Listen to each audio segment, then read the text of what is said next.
Assalamualaikum warahmatullahi wabarakatuh. Semangat pagi semuanya. Berjumpa kembali dengan saya Ibu Iva dalam pembelajaran fisika. Pada video pembelajaran kali ini, kita akan belajar tentang vektor.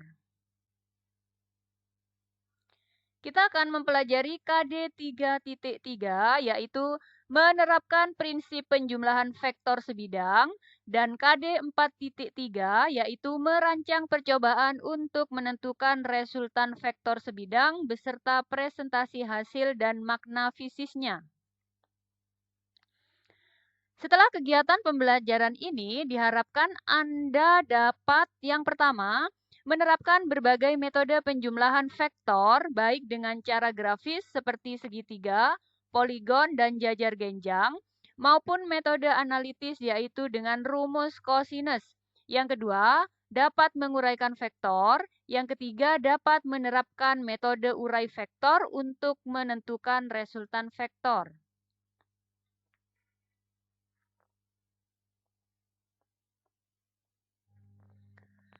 Berdasarkan besar dan arahnya, maka besaran dibedakan menjadi dua, yaitu besaran vektor dan besaran skalar. Besaran skalar adalah besaran yang memiliki nilai atau besar tetapi tidak memiliki arah.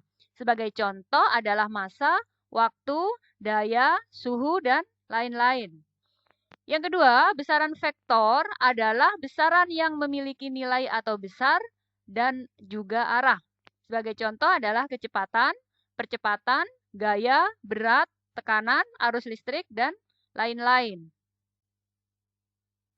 Dalam kehidupan sehari-hari, kita bisa melihat penerapan vektor, yaitu pada saat seseorang duduk di kursi, maka ia memberi tekanan yang arahnya ke bawah pada kursi. Atau ketika seorang anak menarik mobil mainan dengan tali, berarti ia memberi gaya pada mobil yang berarah ke tangannya. Besaran vektor dapat kita tulis dengan huruf tebal atau huruf kecil dengan tanda panah di atasnya. Sebagai contoh, vektor gaya bisa kita tulis dengan huruf F tebal atau F tidak tebal ya, tetapi diberi tanda panah di atasnya. Vektor kecepatan, ini bisa kita tulis dengan huruf V tebal atau huruf V tidak tebal, tetapi di atasnya diberi tanda panah. Besaran vektor dilukiskan sebagai ruas garis berarah atau anak panah. Panjang garis mewakili nilai vektor, sedangkan arah anak panah menunjukkan arah vektor. Dua buah vektor atau lebih dapat mengalami operasi penjumlahan maupun pengurangan. Hasil penjumlahan dua buah vektor atau lebih disebut resultan vektor. Sedangkan hasil pengurangan dua vektor atau lebih hasilnya disebut selisih vektor. Untuk penjumlahan vektor,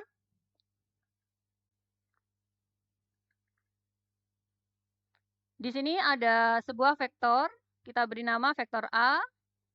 Kemudian yang kedua ada vektor B. Maka resultan vektor R sama dengan A plus AB dapat kita gambarkan. Jadi vektor A-nya kita gambar di sini ya. Kemudian vektor B-nya kita gambar di sini. Maka R sama dengan A ditambah B. Hasilnya adalah dari ujung sini sampai ujung sini. Ya. Ini adalah resultannya. Yang kedua, ini sama, tadi ada vektor A dan vektor B. Sekarang R sama dengan A dikurangi B. Maka bisa kita gambarkan. Ini vektor A, kemudian dikurangi B, berarti kita menjumlahkan dengan min B. Jadi kalau vektor B arahnya ke kanan ya, maka min B arahnya adalah ke kiri dengan besar yang sama. Nah, jadi ini min B. Kalau ini B, maka ini min B. Jadi di sini kita gambarkan, ini tadi vektor A-nya, ini vektor min B. Maka yang mana resultannya? Ya, jadi resultannya dari sini sampai sini ya. Itu adalah besar resultannya. Untuk vektor yang membentuk sudut, Maka resultannya bisa kita cari dengan metode segitiga, metode poligon, dan metode jajar genjang. Di sini kita punya dua buah vektor ya. Vektor A panjangnya 3 cm dan vektor B panjangnya 2 cm. Di sini kita bisa menggambar resultan dari vektor A dan vektor B dengan 3 metode. Metode yang pertama tadi dengan metode segitiga, yang kedua metode poligon, yang ketiga metode jajar genjang. Dengan metode segitiga, kita bisa menggambar resultan vektornya dengan cara yang pertama, kita gambar dulu vektor A. Gini ya. Ini vektor A. Kemudian, vektor B-nya kita letakkan di ujung vektor A. Ini adalah vektor B. Maka resultannya adalah dengan cara menggambar dari pangkal vektor A ke ujung vektor B. Jadi ini resultannya. R sama dengan A ditambah B. Jadi saya ulangi, gambar vektor A dengan panjang yang sama tadi. Kemudian di ujung vektor A kita gambar vektor B dengan arah dan besar yang sama. Maka resultannya adalah hubungkan pangkal vektor A dengan ujung vektor B. Yang kedua, metode poligon atau segi banyak. Di sini kita memiliki beberapa vektor, yaitu vektor A, vektor B, vektor C, dan vektor D. Oh, ada 3 ya, vektor A, vektor B, vektor C. Maka untuk menggambar resultannya, kita gambar dulu vektor A dengan besar dan arah yang sama ya. Kemudian vektor B yang ini kita letakkan di sini, di ujung vektor A. Vektor C-nya kita letakkan di sini, di ujung vektor B. Maka resultannya adalah hubungkan pangkal vektor A di sini ke ujung vektor C. Ini adalah R sama dengan A ditambah B ditambah C dengan metode poligon. Metode yang ketiga adalah jajar genjang. Di sini kita punya dua vektor, vektor A, vektor B. Kita akan menggambar resultan vektornya dengan metode jajar genjang. Maka caranya adalah, pertama kita gambar terlebih dahulu vektor A. Kemudian vektor B kita letakkan di pangkal vektor A. Jadi letakkannya di sini. Tadi kalau yang metode sebelumnya kita meletakkan vektor berikutnya di ujung sini ya. Tapi untuk metode jajar genjang, maka vektor berikutnya itu diletakkan di pangkal vektor sebelumnya. Jadi yang B-nya diletakkan di pangkal vektor A sini. Ini vektor B. Kemudian kita buat garis sejajar dengan vektor A dan garis sejajar vektor B. Resultannya adalah kita hubungkan pertemuan pangkal di sini ke sini. Ini adalah resultan A ditambah B. Ya, itu untuk metode jajar genjang. Bisa dipahami ya untuk 3 metode tadi, metode segitiga, metode poligon, dan metode jajar genjang. Untuk mencari besar resultannya, kita menggunakan persamaan R sama dengan akar A kuadrat ditambah B kuadrat ditambah 2 kali A kali B kali cos alfa. Jadi A di sini adalah besarnya vektor A, B besarnya vektor B, alfa adalah sudut apit antara vektor A dan vektor B. Contoh soal, dua buah vektor mempunyai titik tangkap yang berimpit, yaitu A besarnya 3 satuan dan B besarnya 4 satuan. Jika sudut apit kedua vektor 90 derajat, tentukan besar resultan vektor tersebut. Kita tulis dulu yang diketahui, besarnya vektor A 3 satuan ya. Besarnya vektor A 3 satuan, vektor B 4 satuan, sudut apit kedua vektor alfa sama dengan 90 derajat. Ditanya besarnya resultan vektor. Kita gunakan rumus kosinus, yaitu R sama dengan akar A kuadrat ditambah B kuadrat ditambah 2 kali A kali B kali cos alfa. Kemudian kita masukkan angka-angkanya. Tadi nilai A 3, kemudian kita kuadratkan. 3 kuadrat ditambah 4 kuadrat ditambah 2 kali 3 kali 4 kali cos 90 derajat. Untuk mencari nilai cos 90, kita lihat tabel yang ini ya. Jadi, kita lihat cos 90 derajat. Maka nilainya sama dengan 0. Jadi, cos 90 adalah 0. Kita masukkan di sini. R sama dengan akar 9 ditambah 16 ditambah 2 kali 3 kali 4 kali 0. Sama dengan akar 9 ditambah 16 ditambah ini. Kalau dikalikan hasilnya 0. Maka R sama dengan akar 25 atau sama dengan 5 satuan. Bisa dipahami ya? Saya lanjutkan dengan komponen vektor. Sebuah vektor dapat diuraikan menjadi dua komponen, yaitu pada sumbu X dan pada sumbu Y. Sekarang kita perhatikan vektor pada koordinat kartesius berikut ini. Jadi ini ada sistem koordinat kartesius, sumbu X dan sumbu Y. Kemudian di sini ada sebuah vektor A membentuk sudut theta terhadap sumbu X positif. Maka vektor A di sini nantinya akan memiliki dua komponen vektor, yaitu AX dan AY. Kita tarik garis putus-putus dari ujung vektor A menuju vektor X, menuju sumbu X, maaf. Saya ulangi. Jadi, tarik garis putus-putus dari ujung vektor A menuju sumbu X. Kemudian di sini kita beri nama AX. Setelah itu, tarik garis juga putus-putus menuju sumbu Y. Maka, kita beri nama AY. Jadi, ini AX, ini AY. AX adalah komponen vektor A pada sumbu X, sementara AY adalah komponen vektor A pada sumbu Y. Besarnya AX sama dengan A kali cos theta, besarnya AY sama dengan A kali sin theta. Penguraian komponen vektor tadi sekarang akan kita gunakan untuk mencari resultan vektor secara analitis. Contoh soal ya. Tentukan hasil penjumlahan dua buah vektor berikut ini. Jadi di sini ada dua buah vektor. F1 besarnya 30 Newton membentuk sudut 30 derajat terhadap sumbu X positif. Sedangkan yang di sini ada F2 besarnya 50 Newton membentuk sudut 30 derajat terhadap sumbu X negatif. Berapakah resultannya?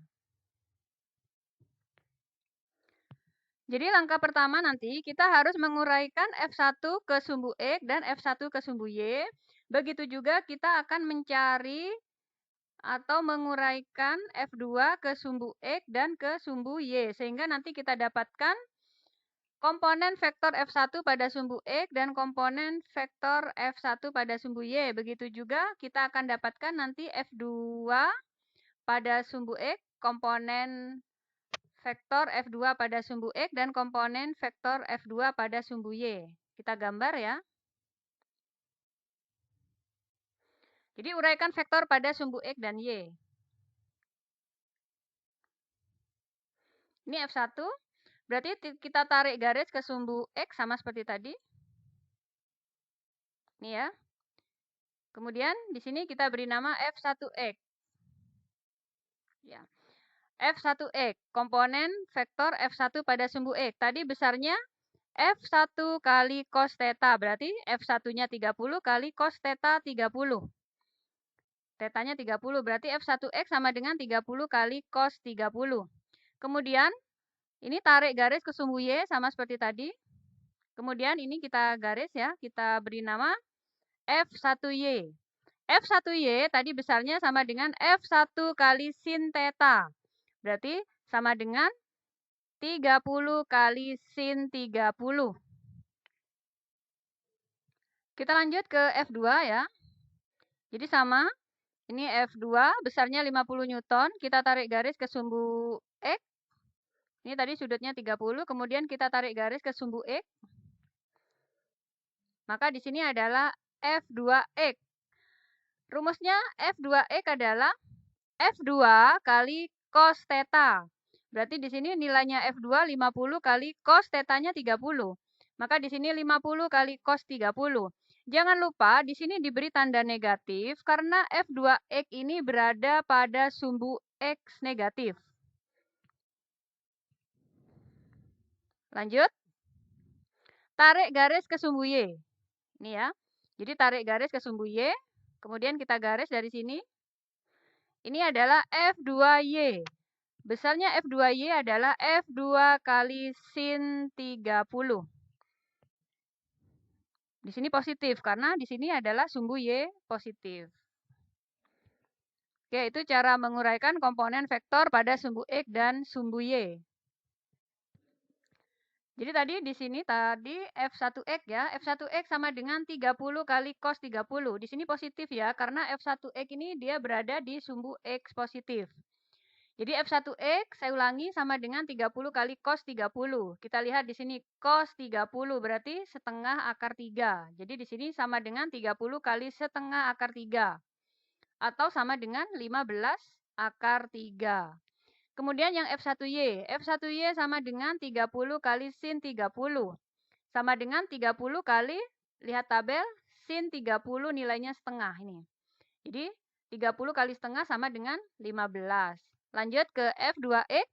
F2X sama dengan min.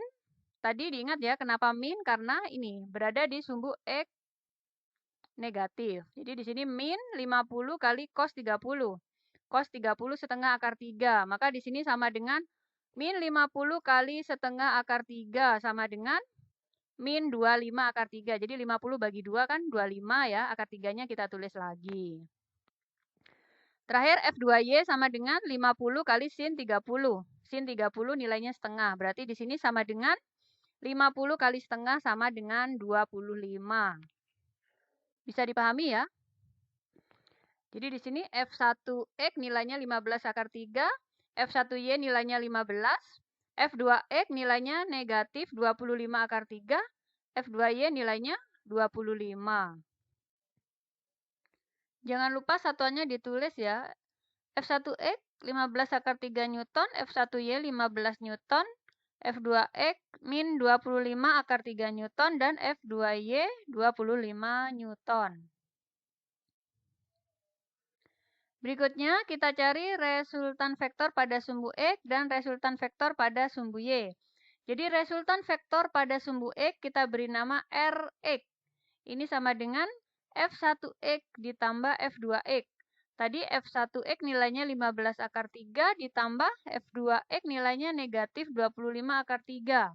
Jadi sama dengan negatif 10 akar 3 Newton. Ry adalah resultan vektor pada sumbu Y, nilainya sama dengan F1Y ditambah F2Y. Tadi kita dapatkan F1Y 15 ditambah F2Y 25. Jadi sama dengan 40 Newton. Langkah terakhir, kita cari resultannya sama dengan akar Rx kuadrat ditambah Ry kuadrat. Tadi kan kita sudah menghitung Rx dan Ry. Sekarang kita masukkan ke persamaan ini. Jadi R sama dengan akar negatif 10 akar 3 kuadrat ditambah 40 kuadrat. R sama dengan, ini dikuadratkan, 100 ya, kali akar 3 kuadrat 3. Ditambah 40 kuadrat 1600. Jadi sama dengan akar 100 kali 3, 300 ya, ditambah 1600. Jadi R sama dengan akar 1900. Atau bisa kita tulis sama dengan akar 100 kali 19. Atau bisa kita sederhanakan, akar 100 nilainya 10 kali akar 19. Ya. Jadi resultan vektor tadi besarnya adalah 10 akar 19 Newton. Demikian materi kita pada video pembelajaran kali ini. Mudah-mudahan bermanfaat. Terima kasih atas perhatiannya. Saya akhiri. Wassalamualaikum warahmatullahi wabarakatuh. Tetap semangat dan tetap jaga kesehatan.